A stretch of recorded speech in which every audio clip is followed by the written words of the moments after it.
রোহিঙ্গাদের দ্রুত প্রত্যাবাসন করতে না পারলে রোহিঙ্গা ক্যাম্প আন্তর্জাতিক জনগোষ্ঠীর একটা হাব তৈরি হবে বলে আশঙ্কা করছেন স্বরাষ্ট্রমন্ত্রী আসাদুজ্জামান খান কামাল। শুক্রবার উখিয়ার রোহিঙ্গা ক্যাম্প পরিদর্শনে গিয়ে মন্ত্রী এই মন্তব্য করেন। যদি আমরা রিপাট্রিয়েট না করতে পারি, এখানে অসন্তোষ জাগবে, এখানে ইন্টারন্যাশনাল টেরোরিস্টদের একটা হাব হয়ে যেতে পারে, আর এখানে অস্ত্র ঝঞ্ঝানি হতে পারে, অনেক কিছু হতে পারে। সেই হতে পারার মধ্যে কিছু কিছু আলামত আমরা দেখছি। মন্ত্রী বলেন, জঙ্গিবাদের যে আশঙ্কা আমরা দীর্ঘদিন ধরে করে আসছি, ক্যাম্পে ইতিমধ্যে সে আলামত দেখা যাচ্ছে। আমাদের জরুরি কাজ হলো যারা রক্তপাত করছে, জঙ্গি কার্যক্রমে জড়াচ্ছে, তাদেরকে চিহ্নিত করা। এপিবিএন সেই কাজটি করে যাচ্ছে।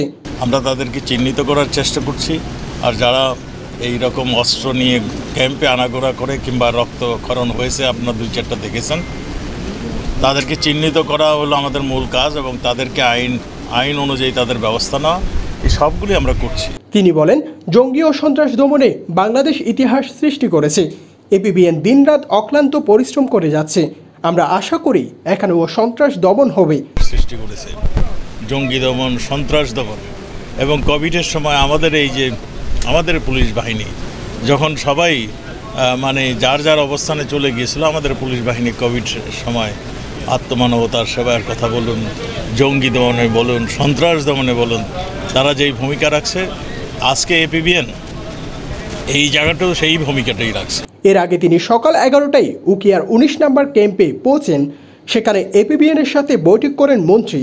এরপর এপিবিএনের কার্যালয়ে প্রাঙ্গণে বৃক্ষরোপণ করেন। পরে ক্যাম্পের বিভিন্ন কার্যক্রম পর্যবেক্ষণ করেন। সেখান থেকে দুপুর 1টার দিকে টেকনাফের উদ্দেশ্যে রওনা দেন। এ সময় মন্ত্রীর সাথে ছিলেন পুলিশ প্রধান চৌধুরী আবদুল্লাহ আল মামুন, অতিরিক্ত আইজিপি আনোয়ার হোসেন, এপিবিএনের প্রধান সেলিম মোহাম্মদ জাহাঙ্গীর, শরণার্থী ত্রাণ ও প্রত্যাবাসন কমিশনার মিজানুর রহমান।